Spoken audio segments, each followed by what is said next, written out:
नमस्ते। आज की इस खास चर्चा में हम सभी का स्वागत है। आज हम एक बहुत ही दिलचस्प और गहरे सफर पर निकलने वाले हैं।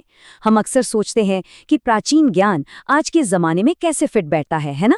खैर, आज हम इसी ज्ञान की गहराइयों में जाकर हमारे मानवीय रिश्तों, न्याय और उस आंतरिक शांति के उलझनों को डिकोड करेंगे जिनकी हम सबको तलाश है। यकीन मानिए, ये ज्ञान आज की इस भागदौड़ भरी जिंदगी में पहले से कहीं ज्यादा काम का है। तो चलिए, बिना किसी देरी के सीधे विषय पर आते हैं। हम अपनी बात की शुरुआत इस एक बहुत ही आम लेकिन गहरे सवाल से कर रहे हैं।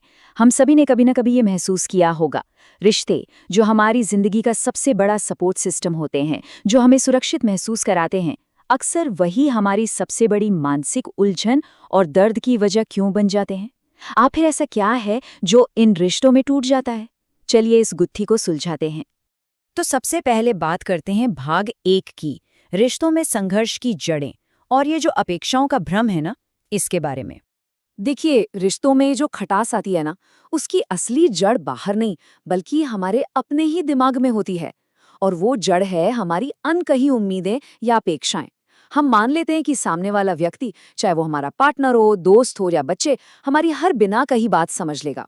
लेकिन जरा सोचिए, अपेक्षा तो सिर्फ हमारे दिमाग के अंदर पल रही है, सामने वाला उसे कैसे पढ़ सकता है? ये उम्मीदें असल में दूसरों के चारों ओर एक अदृश्य पिंजरा बना देती हैं। लेकिन इसका एक बहुत ही खूबसूरत तोड़ है, और वो है स्वीकार। जब हम किसी को बिल्कुल वैसे ही अपनाते हैं जैसे वो हैं, बिना उन्हें बदलने की जिद किए, बस वहीं से रिश्तों में एक असली और स्थायी शांति की शुरुआत होती है। अब इस स्वीकार करने के पीछे का जो सबसे बड़ा राज है, वो है स्वतंत्रता, यानी फ्रीडम। किसी भी रिश्ते की आत्मा उसकी स्वतंत्रता में ही बसती है। जब हम दूसरों के लिए बाउंड्री सेट करने लगते हैं, उन पर अपना कंट्रोल थोपते हैं, तो असल में हम उनके फैसले लेने की आज़ादी को कुचल रहे होते हैं। और जाहिर सी बात है, जहां आज़ादी छिनती है, वहां प्यार नहीं बल्कि सिर्फ घुटन और गुस्सा पनपता है। अब जरा एक पल के लिए रुकिए और इस बात को महसूस कीजिए। क्या हम अनजाने में ही सही अपने करीबियों की आज़ादी छीन रहे हैं? सिर्फ उन्हें स्वीकार कर लेने भर से हमारे रिश्ते कितने सुलझ सकते हैं, इस पर स्वयं विचार कीजिए। चलिए आगे बढ़ते हैं भाग 2 की ओर, सच्चा न्याय बनाम प्रतिशोध, जहां हम धर्म को एक नए नजरिए से समझने की कोशिश करेंगे। ये एक बहुत ही गंभीर मुद्दा है। इमेजिन कीजिए, जब किसी के साथ कुछ बहुत गलत होता है तो इंसान अंदर तक हिल जाता है। उस वक्त ऐसा लगता है जैसे पूरी दुनिया ही खिलाफ हो गई है। उस गहरी चोट में हम न्याय की गुहार लगाते हैं, लेकिन यहीं पर एक बड़ा सवाल खड़ा होता है, क्या हम वाकई न्याय मांग रहे हैं या फिर सिर्फ अपनी भड़ास निकाल रहे हैं और बदले की आग में जल रहे हैं? न्याय और बदले के बीच की जो लकीर है ना, वो बहुत ही बारीक है। सच्चा न्याय हमेशा करुणा से जन्म लेता है। इसका असल मकसद सिर्फ इतना होता है कि जिसने गलत किया है उसे अपनी गलती का एहसास हो और समाज में फिर से एक बैलेंस और विश्वास बन सके। लेकिन जब दिल में करुणा नहीं होती, तो इंसान न्याय के नाम पर सिर्फ बदला लेना चाहता है। वो खुद उसी नफरत और हिंसा पर उतर आता है जिसका वो शिकार हुआ था। और पता है सबसे खतरनाक बात क्या है? इस रास्ते पर चलकर अन्याय सहने वाला व्यक्ति खुद कब एक अपराधी बन जाता है, उसे पता भी नहीं चलता। बिना करुणा के न्याय सिर्फ एक और क्रूरता है। क्या हमारी सोसाइटी अक्सर बदले की भावना को ही न्याय समझने की भूल नहीं कर बैठती? क्या सामने वाले को उसी तरह तड़पाना वाकई न्याय है? स्वयं विचार कीजिए। अब आते हैं भाग 3 पर, आने वाली पीढ़ी का मार्गदर्शन, यानी वो अनकही विरासत जो हम अपने बच्चों को सौंपते हैं। हम सब जानते हैं कि एक बच्चा बिल्कुल एक कोरी स्लेट की तरह पैदा होता है, तो फिर उसके अंदर गुण या दोष आते कहाँ से हैं? इसे एक बहुत ही कमाल के उदाहरण से समझते हैं।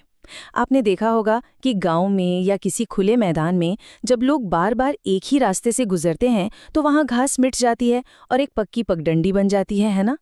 बिल्कुल वैसा ही बच्चों के मन के साथ होता है। माता पिता के मन में जो डर, जो अधूरी इच्छाएं या जो आदतें होती हैं, वो उनकी रोजमर्रा की बातों और कामों में झलकती हैं। बच्चा उन्हें लगातार देखता और सुनता है, और वही बातें उसके मन पर एक गहरी पगडंडी बना देती हैं जो आगे चलकर उसका स्वभाव बन जाती हैं। तो इस हिसाब से माता पिता की सबसे बड़ी जिम्मेदारी क्या है? क्या सिर्फ बच्चों का करियर सेट कर देना? जी नहीं। समय बदलता रहता है। अगर आप अपने बच्चों को हर मुश्किल से बचा कर रखेंगे, तो असल में आप उन्हें कमजोर कर रहे हैं। लाइफ के जो नए संघर्ष और नई चुनौतियां होती हैं वही तो इंसान को अंदर से मजबूत बनाती हैं। इसलिए सबसे पहले हमें अपने अंदर के डरों पर काबू पाना होगा और अपनी नई पीढ़ी पर भरोसा करना होगा। उनका रास्ता तय करने से कई ज्यादा जरूरी है उनका चरित्र मजबूत करना। अपने बच्चों को एक कंफर्टेबल जिंदगी देने की चाहत में कहीं हम उनसे वो संघर्ष तो नहीं छीन रहे जो उन्हें असल में एक मजबूत इंसान बनाएंगे? स्वयं विचार कीजिए। बढ़ते हैं भाग 4 की तरफ, संकट और सत्य का सामना। ये वो चीजें हैं जो हमारे अंदर की असली ताकत को बाहर लाती हैं। सत्य या सच का नाम सुनते ही हमें लगता है कि जो जैसा हुआ बस वैसा ही बता देना सच है, लेकिन सच की ये परिभाषा थोड़ी अधूरी है। कई बार हम सच इसलिए छुपा जाते हैं क्योंकि हमें डर लगता है कि किसी को बुरा लगेगा या हंगामा हो जाएगा। लेकिन जब कोई व्यक्ति बिना किसी डर के पूरी निर्भयता के साथ अपनी बात रखता है तो वो असल में सत्य कहलाता है। सत्य कोई बाहर की चीज नहीं है, बल्कि निडर होना हमारी आत्मा का बिल्कुल नेचुरल और प्राकृतिक स्वभाव है। इसी तरह हम में से ज्यादातर लोग हमेशा भविष्य को लेकर डरे रहते हैं।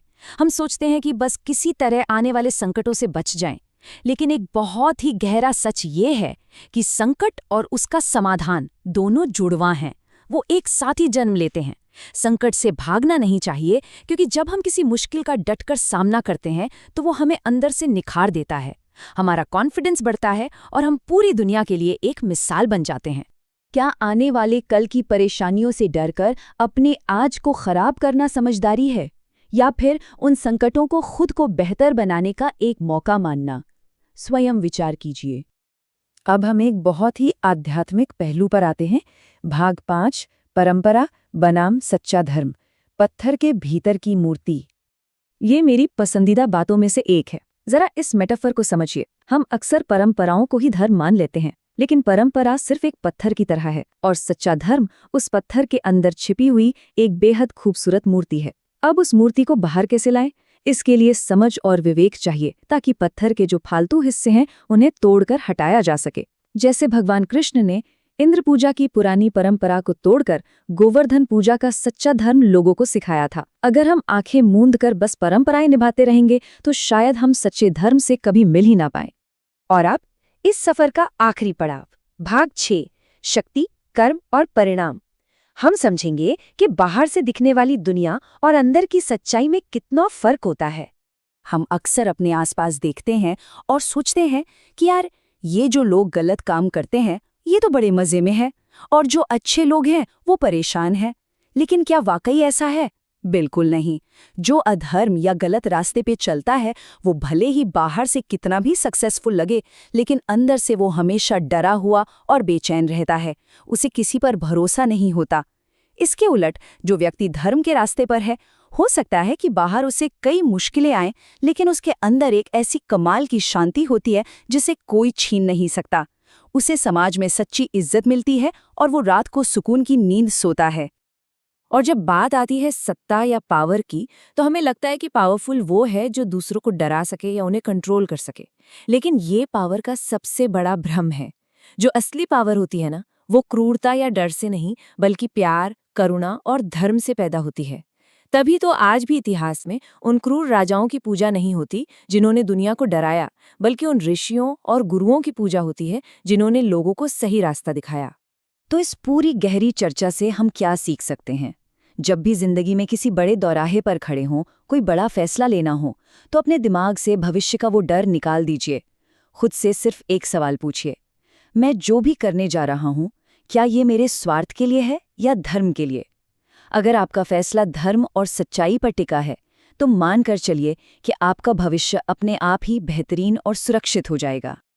और इसी के साथ हम अपनी इस खास चर्चा के अंत में आ गए हैं। इस प्राचीन ज्ञान ने आज हमें बहुत कुछ सोचने पर मजबूर कर दिया है।